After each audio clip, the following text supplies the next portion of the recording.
Bueno, hoy vamos a comenzar con lo que es el módulo 2, ¿sí? El módulo 2 de nuestro curso de auditoría financiera hace referencia al proceso de planeación de la auditoría. Entonces, dentro de este proceso de planeación de la auditoría, vamos a mirar que lo más importante, ¿sí?, de ese proceso es identificar o valorar el riesgo, ¿sí? Debemos identificar, como lo decíamos en el módulo anterior, identificar las áreas claves o énfasis en las cuales vamos también a poder identificar esos riesgos que se pueden presentar dentro del proceso de auditoría. Entonces, la idea con este proceso de planeación de la auditoría es identificar ese riesgo y valorarlo, ¿sí? Dentro de la valoración del riesgo, como lo miramos allí en la diapositiva, ¿sí?, existen tres momentos o tres actividades. La primera nos dice todos los procedimientos, las actividades a realizar para encontrar un fin en donde, en esas áreas énfasis, ¿sí?, donde nosotros estamos desarrollando el proceso de auditoría. La documentación es donde nosotros plasmamos, digamos, cómo nosotros pudimos identificar esos riesgos y con base en qué.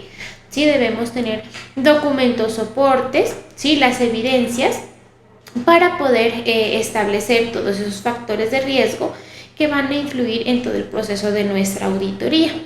Como lo miramos en las diapositivas, por ejemplo, en el proceso de valoración del riesgo están las actividades, ¿sí? Una de ellas es desarrollar actividades preliminares de trabajo, ¿sí? En este proceso de actividades preliminares de trabajo es identificar, ¿cierto?, todos esos procedimientos que nos van a ayudar a identificar el riesgo, ¿sí?, antes de poder emitir un juicio profesional o el juicio de auditoría o el informe de auditoría. Posterior a ello se va a realizar la planificación de la auditoría, ¿sí? Ya hemos mirado lo que es la partecita del memorando de planeación, ¿sí? Ahí vamos también a plasmar todo lo que vamos a planificar en nuestro procedimiento de auditoría. Desarrollar procedimientos de valoración de riesgo una vez identificados, ¿sí?, las áreas de énfasis y de haber desarrollado esas actividades preliminares, pues vamos a desarrollar todos los procedimientos para poder valorar el riesgo. Valorarlo como identificar el impacto que tiene, ¿sí?, si fueron la probabilidad de ocurrencia, ¿sí?, de ese riesgo dentro de todo el procedimiento de auditoría o también en la parte de los estados financieros. ¿Cuál es la finalidad? Si nosotros desarrollamos actividades preliminares, ¿sí?, del trabajo de auditoría, se va a decidir si aceptar o no el proceso como tal de auditoría. Entonces, cuando nosotros desarrollamos actividades preliminares y también identificamos ese riesgo, pues vamos a decidir si se desarrolla o no el procedimiento de auditoría. ¿Por qué? Porque nosotros vamos a poder identificar esas áreas de énfasis y a partir de ello nosotros vamos a poder establecer si ese riesgo lo podemos mitigar de alguna manera, ¿sí? Si podemos desarrollar algunas estrategias que nos permitan mitigar esos riesgos de alguna forma, ¿sí?, para que de esa manera pues nosotros lleguemos a un riesgo aceptable de auditoría, aceptablemente bajo. La documentación, entonces una vez desarrollamos las actividades preliminares, ¿sí?, y decidimos continuar con el proceso de auditoría, vamos a plasmar, ¿sí?, esa lista de factores de riesgo que hay, ¿sí? Se va a desarrollar el proyecto de la auditoría o la carta de encargo que nos dice ahí en la diapositiva. ¿Para qué? Para establecer cuáles son los factores de riesgo que nosotros vamos a tener en todo el procedimiento, ¿sí? ¿Cuál puede ser un factor de riesgo? Es muy probable que nosotros no podamos adquirir toda la información necesaria. Entonces, cuando no podemos adquirir toda la información necesaria por falta de recursos o fuentes de información, pues va a haber un riesgo para nuestra auditoría. Muy posiblemente vamos a tener restricción en cuanto a la adquisición de esta información. Entonces, de esa manera, pues identificamos, por ejemplo, ese tipo de riesgo. Cuando planificamos la auditoría, vamos a establecer una estrategia global, ¿sí?, para desarrollar un plan como tal de auditoría, ¿sí? Entonces se va a establecer esa estrategia global que nos va a permitir, una vez identificados los factores de riesgo, pues poder establecer su valoración, su impacto, ¿cierto?, dentro de todo nuestro proceso. ¿Cuál va a ser la documentación? La materialidad de esa estrategia, ¿sí? La vamos a discutir entre el equipo de auditoría, se va a establecer ya como tal una estrategia ya, digamos, formal del proceso de auditoría. Recuerden que hay un equipo de trabajo, ¿sí?, que nos va a colaborar en ello. Entonces, la discusión de esas estrategias es una clave, digamos, para que nosotros vayamos desarrollando el proceso. Desarrollar procedimientos de valoración de riesgo. Una actividad es identificar y evaluar los riesgos materiales mediante el conocimiento de la entidad. Entonces, cuando nosotros conocemos la entidad en todo su contexto, tanto interno como externo, vamos a poder identificar los riesgos y también los vamos a poder valorar. Vamos a poder también planificar la auditoría, ¿sí? Cuando identificamos y valoramos ese riesgo a través del conocimiento, como les digo, tanto a nivel interno como externo de la entidad, la documentación a través de la cual nosotros vamos a plasmar esta finalidad, ¿cierto?, van a ser identificar esos riesgos, por ejemplo, los riesgos de negocio, de fraude, y los más significativos son los que más vayan a influir en el proceso de auditoría. El diseño y la implementación de controles internos relevantes. Esa documentación que está dentro del sistema de control interno, sí, que todo el tipo de empresa lo debe tener, ¿a qué nos va a ayudar? No simplemente es decir, tenemos este sistema de control interno, ¿sí?, sino también que ese control interno genere beneficios a la empresa. Es decir, que se establezcan unas estrategias para, digamos, poder llevar a cabo todas las actividades en todas las áreas, ¿sí?, para que de esa manera pues genere efectos positivos y se vea reflejado en la identificación y valoración del riesgo. Esos riesgos van a ser evaluados en los estados financieros y en toda la información que nosotros vayamos a obtener para, digamos, corroborar cada cifra de los estados financieros. Entonces, miren que el proceso de la auditoría es un conjunto, ¿cierto?, de estrategias a nivel global que parte del conocimiento global de una empresa, ¿sí? ¿Para qué? Para tomar decisiones, digamos, para poder valorar como tal ese riesgo.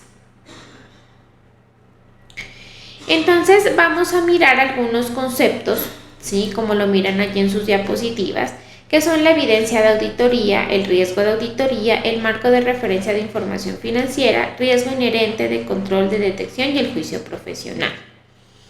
¿Qué es la evidencia de la auditoría? La evidencia de la auditoría es, digamos, que una vez nosotros identificamos, ¿cierto?, todo, digamos, todo el proceso, toda la información o todas las fuentes de información, nosotros vamos a tener que identificar y tener evidencia, ¿sí?, de nuestro proceso como auditores. Entonces hay unos papeles de trabajo que nos permiten hacer eso, plasmar en esos papeles de trabajo todo lo que nosotros vayamos encontrando a lo largo del proceso de auditoría.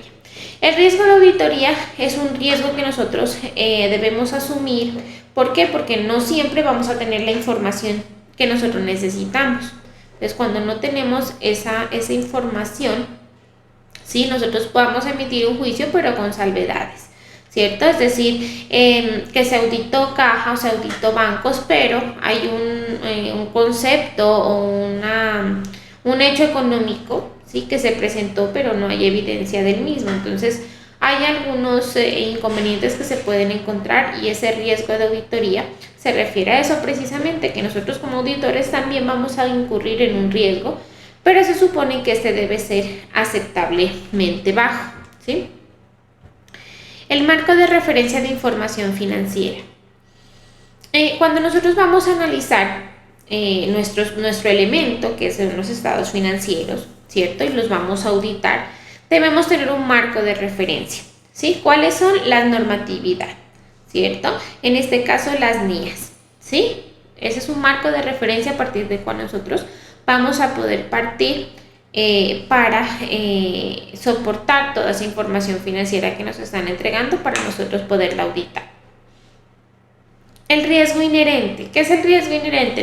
El riesgo inherente proviene de la misma actividad. ¿sí? Entonces, el desarrollo de la misma actividad económica que tiene la empresa genera riesgos, ¿sí? Ese es el riesgo inherente, parte de la misma actividad. El riesgo de control es cuando el sistema de control interno no ha sido suficiente o eficiente, ¿sí? Las estrategias que se plasmaron en ese sistema de control interno pues no están generando beneficios a la empresa. Entonces, de esa manera vamos a encontrar que existe un riesgo de control. El riesgo de detección es cuando, digamos, cuando logramos establecer estrategias, pero esas estrategias no nos permiten identificar los riesgos o las áreas de énfasis. Entonces, debemos ahí analizar un poquito a fondo, ¿cierto? Cada una de las estrategias que nosotros vayamos a elaborar. El juicio profesional hace referencia a ese juicio que se emite por parte del contador. En el anterior módulo nosotros mirábamos que hay un código de ética, ¿cierto? Que la firma de auditoría debe tener como tal su normatividad y debe cumplirla, ¿sí? Debe ajustarse a todas las normas internacionales para que pueda emitir su juicio profesional, siempre y cuando pues se tenga en cuenta algunos algunos juicios que se pueden presentar anteriormente, es decir, pudieron haber auditorías anteriores, ¿sí? A la de nosotros, de nuestra firma, entonces pudieron haber allí emitido algunos juicios que posiblemente pues sean correctos o no, ya dependerá pues de la situación, del tipo de información. ¿Listo? En este módulo, que es el proceso de planeación, nosotros vamos a valorar los riesgos. Inicialmente los tenemos que identificar, es decir, analizar en cada uno pues, de las áreas de énfasis. Sí, debemos analizar, identificarlos y de esa manera pues también debemos valorarlos. No es suficiente con identificar el riesgo en esa área y dejarlo allí, sino también poderlo valorar, ¿cierto? De acuerdo a su impacto y demás, y demás aspectos que van a influir en los estados financieros y en las afirmaciones que se puedan presentar. Entonces, para poder identificar y valorar el riesgo existen 6 etapas. La primera etapa es la aceptación y mantenimiento del cliente. Entonces, cuando nos referimos a esto de la aceptación y mantenimiento del cliente, vamos a mirar la NIA 210 y 220. ¿Sí? Allí está esta primera etapa del proceso de identificación y valoración del riesgo. Dentro de esta parte están algunos términos que se deben acordar en el proceso de auditoría. ¿Para qué? Para precisamente identificar y valorar el riesgo. Dentro de estos términos debe estar el objetivo, el alcance, el marco regulatorio, las responsabilidades y obviamente pues los honorarios que se van a pagar a la firma, ¿cierto? De contadores. Van a haber unas condiciones previas, así como existió el objetivo de auditoría, como existió el alcance, el marco regulatorio, toda la normatividad, también van a haber unas condiciones, ¿sí? ¿Cuál va a ser? Una de las condiciones es cuál va a ser el marco de información financiera, ¿sí? Entonces, ¿de dónde vamos a sacar la información? ¿Cuál es la información base para nosotros poder desarrollar el proceso de auditoría? La responsabilidad de la gerencia también es una condición. ¿Por qué la responsabilidad de la gerencia? Recuerden que en el anterior módulo miramos que existen unas afirmaciones que hace la gerencia, ¿sí? Con referencia pues a algunas situaciones que se puedan presentar en los estados financieros, ¿sí? Algunas salvedades y demás. Entonces, esas afirmaciones también van a ser responsabilidad de quien las está emitiendo, en este caso, pues, de la gerencia, ¿cierto? ¿Cuál es una responsabilidad? Elaborar los estados financieros. Nosotros como auditores no vamos a elaborar estados financieros, ¿cierto? Ya vamos a tener como fuente de información esos estados financieros. El diseño e implementación del sistema de control interno también va a ser una condición previa al proceso de auditoría. Entonces debe haber un sistema de control interno para que nosotros identifiquemos cómo es ese proceso, cómo se llevó a cabo y pues de esa manera identificaremos si las estrategias que se implementaron en ese sistema de control interno pues generaron beneficios.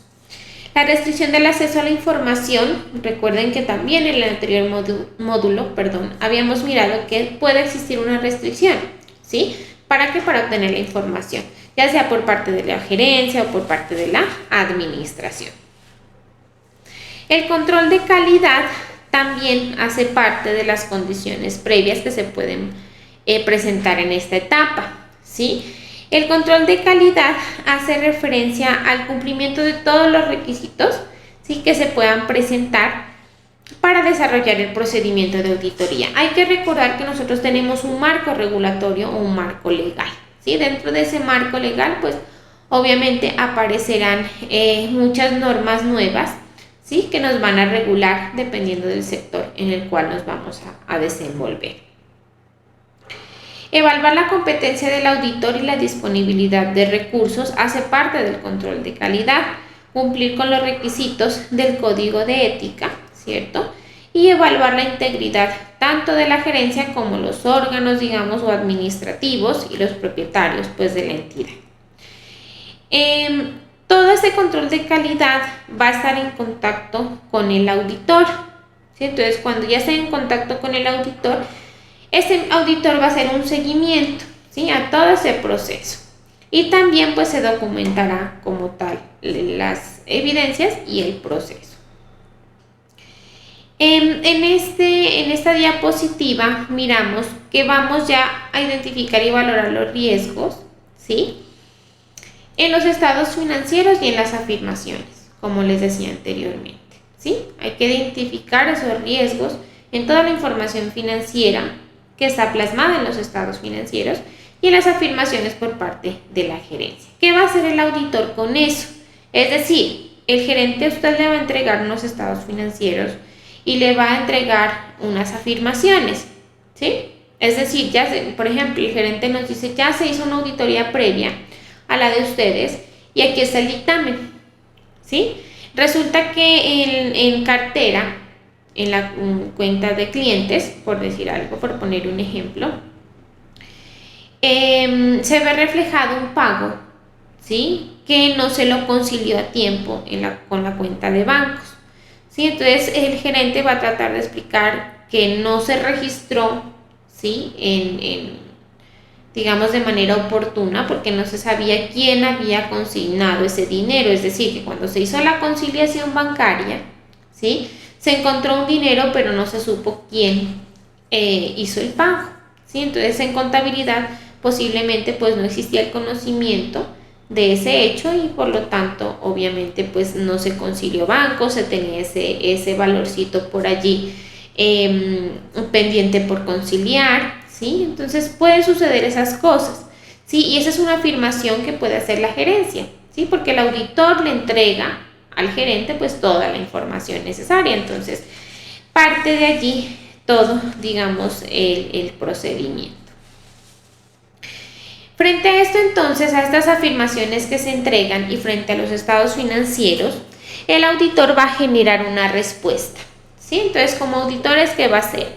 Va a generar una respuesta global, ¿sí?, donde aplica el escepticismo profesional, el nivel de los empleados asignado, es decir, que la firma de auditoría requirió, no sé, 20 empleados para el proceso, la supervisión continua del personal, evaluar políticas contables, la naturaleza, extensión, momento de realización e imprevisibilidad de los procedimientos planificados y otros procedimientos adicionales, pues que se ajustarán a la situación.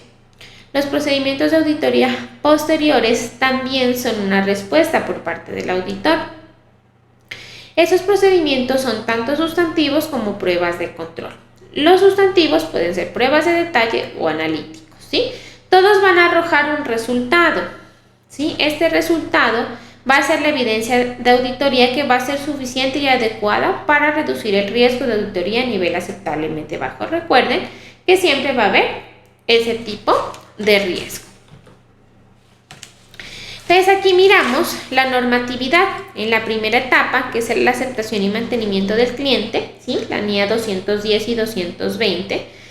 Ahí están los fundamentos, las condiciones previas que las acabamos de mirar, el control de calidad que lo acabamos de mirar, la comunicación con el cliente, que está regulado bajo la NIA 260. La planificación de la auditoría también se la debe hacer en esta etapa, ¿sí? ¿Dónde recurrimos o dónde podemos mirar cómo se realiza ese proceso? En la NIA 300, ¿sí? Ya la habíamos nombrado también en el módulo anterior. ¿Qué nos dice esa NIA 300? Esa NIA 300 nos dice que el objetivo del auditor es planificar, ¿sí?, la auditoría con el fin de que sea realizada de manera eficaz, ¿sí?, que genere buenos resultados, que sea útil para la toma de decisiones, ¿sí? En la parte del proceso de estrategia global de auditoría, ya lo miramos en el anterior gráfico, ¿cierto? Que se va a desarrollar una estrategia a nivel global para que, la entidad pueda mitigar riesgos y asimismo pues se puede emitir como tal el dictamen. Esa estrategia global de auditoría y ese desarrollo o planificación de la auditoría facilita identificar que los problemas que se puedan presentar en la empresa o pueden ser algunos de ellos potenciales o tengan un impacto pues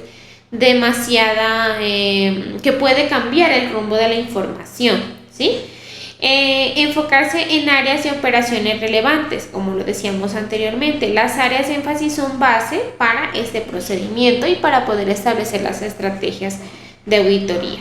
Organizar el trabajo de manera eficiente y eficaz, seleccionar el personal adecuado y la coordinación con expertos externos. También nosotros, si no somos conocedores del tema, ¿cierto? Entonces también debemos apoyarnos de otros expertos, ¿sí?, para que nos dé solución y nos pueda generar, digamos, algún tipo de solución o de estrategias que nos permitan mitigar esos riesgos. Aquí está el código de ética que hace parte de lo del control de calidad que les había mencionado anteriormente, todo con objetividad y con compromiso del auditor, ¿sí?, respetando todas las normas, conociendo como tal la entidad y aceptando o evaluando pues que quien nos entrega la información lo hace de manera íntegra, ¿sí?, que no hay sesgo en ese tipo de información. Entonces, cuando nosotros ya realizamos todo este proceso, la planeación de la auditoría va a seguir su rumbo, ¿cierto? Ya se analiza el riesgo, se lo logra identificar y todas esas evidencias nosotros las vamos a tener que elaborar o plasmar en los papeles de trabajo, ¿sí? También vamos a realizar las pruebas de revisión analíticas para la determinación de áreas énfasis. Para ello vamos a tener que aplicar algunas herramientas de tipo financiero. Entonces nos entregan los estados financieros, ¿sí? Nosotros podemos aplicar el análisis horizontal, ¿sí? Es una herramienta para nosotros poder analizar pues el estado financiero. Entonces el análisis horizontal, vertical, que se analiza a nivel de cuentas, subcuentas, ¿cierto?, con la totalidad. Por ejemplo, el análisis vertical, ¿cómo se lo hace? ¿Sí? Tenemos la totalidad del activo, ¿cierto? Y queremos saber qué porcentaje de ese activo, de esa totalidad del activo, corresponde a caja, ¿sí? Es una manera vertical de analizar la información, ¿sí? Es decir, que de todo el activo que tiene la empresa, el 20% está en caja. ¿Qué pasa? Nos permite tomar decisiones, ¿sí? Nos permite tomar decisiones que van a beneficiar a la entidad. Por ejemplo, si la mayor parte del activo se concentra en cartera, entonces, ¿qué va a pasar? Vamos a establecer estrategias que nos permitan mejorar ese recaudo de la cartera, porque ahí está el dinero que la empresa puede necesitar. Entonces, ahí vamos a mirar la toma de decisiones. El análisis horizontal se lo puede hacer también en los estados financieros. Puede ser en años comparativos ¿cierto? Comparar ingresos, comparar caja, comparar bancos, ¿sí? Cómo ha venido evolucionando, incrementando o disminuyendo. También para la toma de decisiones. Si miramos que el activo se está quedando quieto, ustedes deben entender también que el dinero no debe quedarse acumulado, ¿sí? Que si una empresa está súper elevado el efectivo en caja o en bancos, no es bueno, ¿sí? ¿Por qué? Porque los activos se están quedando quietos, no se los están invirtiendo, no se está generando beneficio futuro, ¿sí? Hay indicadores financieros también que nos permiten analizar esa información. ¿Qué tipo de indicadores? El margen neto, el margen operativo, la rotación de inventarios, la rotación de cartera, ¿cierto? Hay muchos indicadores que nos permiten establecer cómo está la empresa en un determinado momento. Entonces, los indicadores nos dan pie a tomar también decisiones, a poder determinar si la empresa pues está llevando a cabo de manera adecuada todos sus procesos.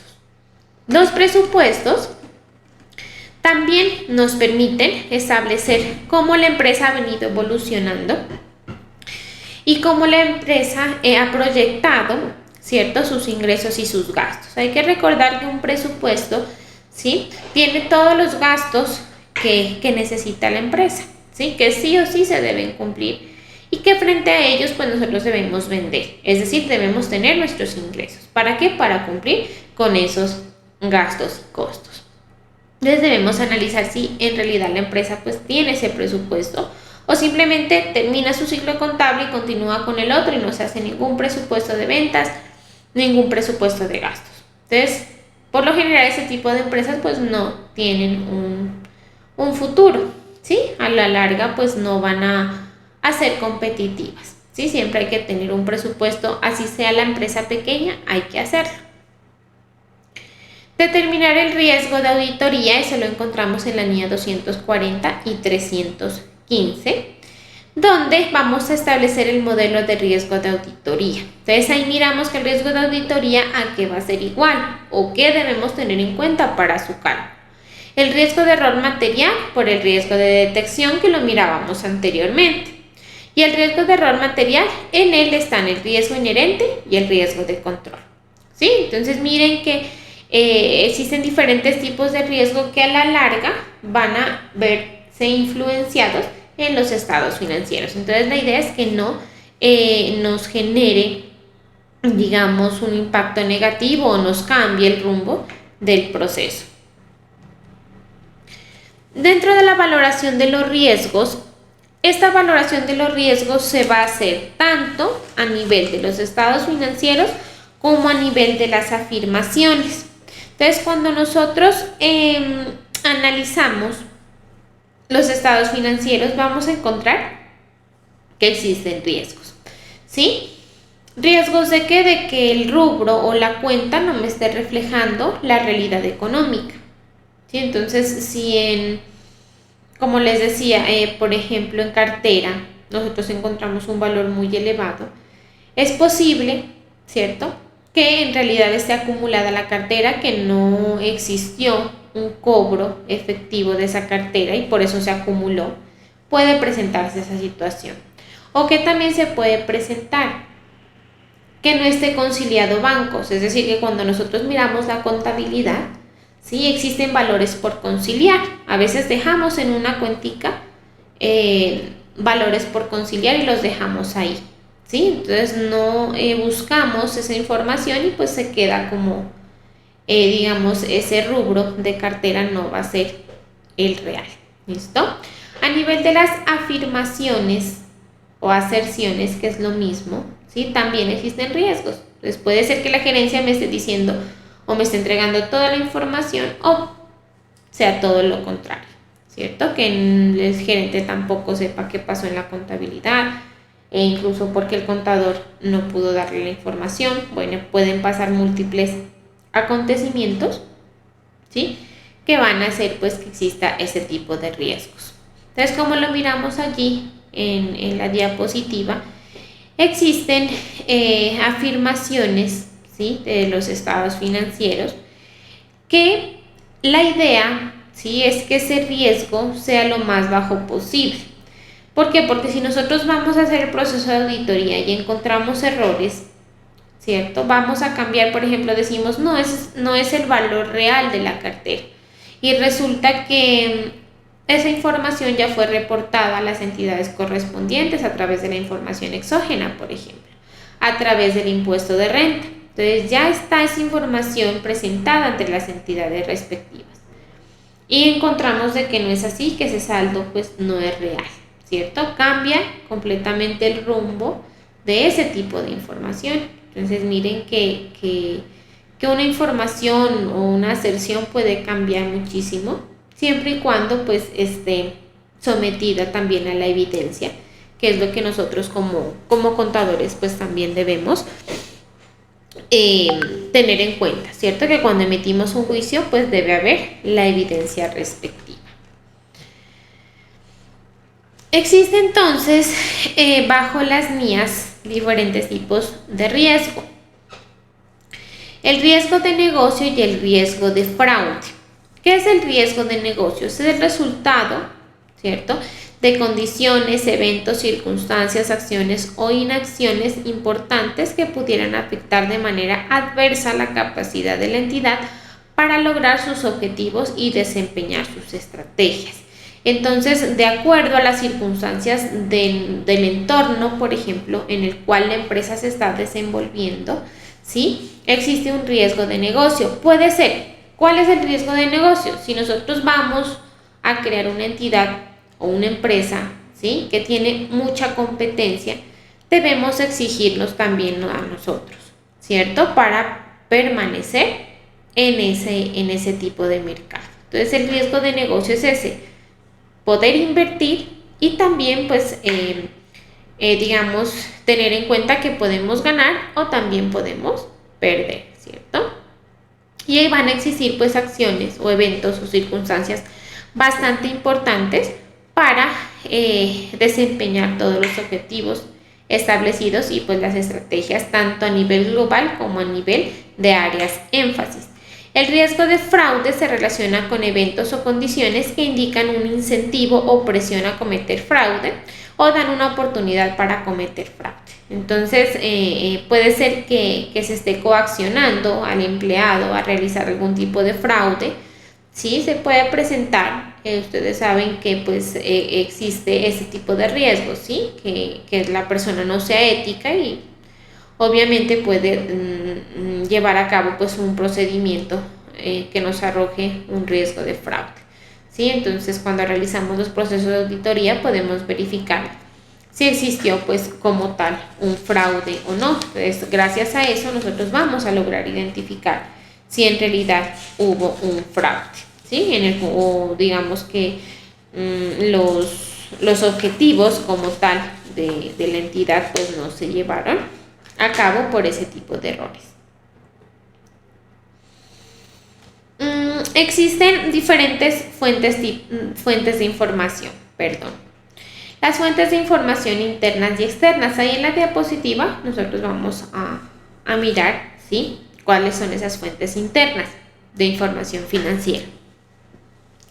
Una de ellas son los estados financieros, los presupuestos, los reportes, las medidas del desempeño, las declaraciones de impuestos, las políticas contables en uso, juicios y estimaciones. Y como fuente externa de la información financiera encontramos la información en Internet, en la industria, inteligencia competitiva, agencias de calificación de crédito, acreedores, dependencias del gobierno, medios y otras fuentes externas. Otro tipo de fuente interna son la visión, valores, objetivos y estrategias. Ya hacen parte, digamos, con respecto a la parte organizacional de la empresa. La estructura de la organización, las descripciones de los puestos, es decir, de los cargos, de los archivos, de la parte de recursos humanos, todas las políticas, estrategias, ¿sí?, que se implementan en las entidades. Y las externas pues ya van a ser datos tanto de, digamos, lo relacionado con la actividad económica, como también la información que se pueda presentar de acuerdo al tipo de negocio que nosotros pues estemos desarrollando. Esas son las fuentes de información a través de las cuales nosotros podemos, digamos, obtener algunos datos que nosotros vamos a tener que identificar para poder llevar a cabo el proceso de auditoría. Los procedimientos de valoración del riesgo. Entonces, el primero están las indagaciones de la dirección. Entonces, cuando vamos a identificar el riesgo, vamos a tener que establecer responsables del gobierno corporativo, es decir, quién es el gerente, quién está encargado del control interno, quién está encargado de la parte administrativa, de la parte contable, ¿cierto? Son todas aquellas personas responsables de cada proceso en las áreas de énfasis. Los responsables de la información financiera, ¿quiénes son? Los empleados clave y personas de ventas y mercadeo. ¿Por qué? Los empleados clave generan un efecto de competitividad en la empresa, ¿sí? Entonces es muy importante ese tipo de indagaciones con esos responsables de que exista éxito o lo contrario, ¿sí? De que la empresa no esté vendiendo, que el personal de ventas y mercadeo no esté ejerciendo bien su actividad y por lo tanto, pues no, digamos, la empresa no ha ido evolucionando, ¿sí? Es una manera, digamos, de indagar quiénes son los responsables en las entidades. Los procedimientos de revisión analítica. Entonces, cuando nosotros realizamos ese tipo de procedimientos, ¿sí? Vamos a identificar que vamos a tener que aplicar indicadores financieros. ¿Por qué? Porque eso nos va a permitir identificar en las áreas de énfasis lo que nosotros más, necesitamos aclarar o evidenciar algún proceso. Entonces eso nos va a ayudar de alguna manera a revisar y analizar cómo fue el procedimiento. También las áreas de mayor riesgo, como les decía anteriormente, pues es algo, digamos, clave para identificar y valorar también el riesgo. La identificación de relaciones y tendencias. Entonces, allí vamos a mirar que se debe estudiar los estados financieros y los presupuestos. Se debe comparar y evaluar resultados. ¿Cómo lo hacemos? A través de la comparación de los estados financieros, ¿sí? De evaluar cómo, cuando aplicamos indicadores podemos evaluar cómo ha venido evolucionando la empresa o digamos, si se está estancando también vamos a poderlo identificar. La revisión analítica es otro procedimiento que se realiza. ¿Para qué? Para obtener los estados financieros finales del ejercicio anterior al auditado y reexpresar. Entonces miren que para poder nosotros analizar también debemos tener como fuente de información algunos estados financieros anteriores a los que estamos analizando. Determinar el porcentaje de participación de cada cuenta respecto al total de los activos. Entonces, como lo mirábamos anteriormente, existe un análisis vertical como un elemento financiero para poder identificar esa partecita tanto en activos pasivos y patrimonio. Calcular la variación nominal y porcentual, las justificaciones de las variaciones y obtener la evidencia y las aclaraciones apropiadas. Entonces, como se pueden dar cuenta, esa identificación de relaciones y tendencias nos va a permitir establecer una estrategia global. ¿Frente a qué? A todo lo que se está llevando a cabo, tanto a nivel interno como a nivel externo y a nivel de información, ¿sí? Que nosotros logremos, digamos, identificar para el proceso. El tercer paso es la inspección y observación. Entonces, cuando inspeccionamos y observamos, vamos a identificar los planes de negocio, las estrategias y propuestas. Entonces, miren que para poder realizar el proceso de auditoría, debemos conocer, sí, la información financiera, pero también a nivel interno, cómo está la empresa, cómo está constituida, cómo es su plan de negocio, sus estrategias, sus propuestas, sus políticas, cómo es el sector, ¿cierto? En el cual se está desenvolviendo la actividad de la empresa.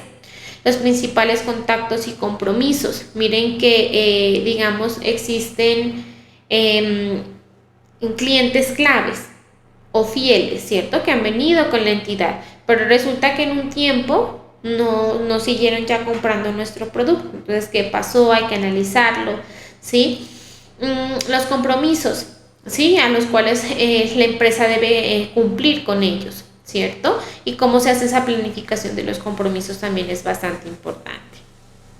¿Cuál es la normatividad y correspondencia con reguladores? Es decir, pues con todas las entidades a las cuales nosotros vamos a tener que reportar en la información. Correspondencia con abogados, banqueros y otras partes interesadas, las políticas y registros contables, los manuales de control interno y los informes preparados por la dirección. Hay que inspeccionar y hay que observar. ¿Observar qué? Entonces ya miramos que hay que inspeccionar como tal la información financiera, los estados financieros. Hay que observar que cómo opera y está organizada la entidad, las ubicaciones e instalaciones de la entidad, el estilo operativo de la dirección y actitud hacia el control interno, la operación de diversos procedimientos de control interno y el cumplimiento de políticas claves. Entonces, vamos a observar cómo la entidad se organizó, ¿cierto? Bajo qué fundamentos, si está bien constituida o no, ¿sí? Cuáles son sus políticas, quiénes son las personas, digamos, que hacen parte de esa entidad. Y el sistema de control interno, pues que es pieza clave, ¿sí? Para poder desarrollar el análisis y la observación. El estudio y evaluación del sistema de control interno está en la NIA 315. Entonces, el auditor obtendrá conocimiento del control interno relevante para la auditoría, el conocimiento del entorno de control, y también el auditor obtendrá conocimiento de si la entidad tiene procesos para identificar los riesgos de negocio, ¿cierto? Que son relevantes para la información financiera y para cumplir los objetivos. La estimación de la significatividad de los riesgos, la valoración de su probabilidad de ocurrencia y la toma de decisiones con respecto a las actuaciones para responder a dichos riesgos. Entonces, mire que si revisamos la NIA 315, nos vamos a mirar pues la importancia que tiene un sistema de control interno y que muchas empresas pues no llevan a cabo este tipo de proceso. El auditor va a obtener entonces conocimiento del sistema de información. ¿Qué sistema de información? Tipo de transacciones, procedimientos, registros contables relacionados, captura de hechos y condiciones, el proceso de información financiera, los controles sobre los asientos en el libro diario. El auditor también obtendrá conocimiento de las actividades de control relevantes a la auditoría y se va a identificar los riesgos. ¿Cuáles riesgos? Inherentes de control y de detección, que nosotros ya lo miramos anteriormente. Entonces va a obtener conocimiento de ese sistema de información, de todo el sistema de información que se ve reflejado ya como tal en los estados financieros, que es la base para nuestro análisis o procedimiento de auditoría. Entonces por aquí miramos una tablita de la valoración de los riesgos identificados. Entonces ahí miramos que existe o se relaciona lo que es la probabilidad y el impacto. ¿Sí? La probabilidad de ocurrencia puede ser alta, media o baja, o el impacto puede ser leve, moderado o grave. ¿Sí? Ya esas tablitas, digamos, se ajustan dependiendo de la entidad, ¿sí? De la situación en la cual se encuentre. Entonces, si la probabilidad, por decir algo, digamos que es alta y el impacto también sea alto, ¿sí? Entonces va a existir un alto riesgo, ¿cierto?, de que ese riesgo genere efectos negativos. Entonces la probabilidad de ocurrencia y el impacto van directamente relacionados, ¿cierto?, con, digamos, el proceso que estamos llevando a cabo de auditoría. Los resultados de la valoración como tal del riesgo, si nosotros identificamos que un riesgo es extremadamente alto y es el que nos ha generado la disminución en ventas o en ingresos, ¿sí? Conforme a la normatividad internacional debe ser documentado en un documento independiente que luego hará parte del memorando de planeación estratégica, ¿sí? Entonces en el memorando de planeación estratégica nosotros vamos a encontrar la definición del trabajo de auditoría, los objetivos, ¿sí?, el proceso de valoración de los riesgos y demás estrategias y programas que se desarrollaron en el proceso. Y también la oportunidad y alcance de los procedimientos de auditoría se van a ver plasmados en ese memorando de planeación.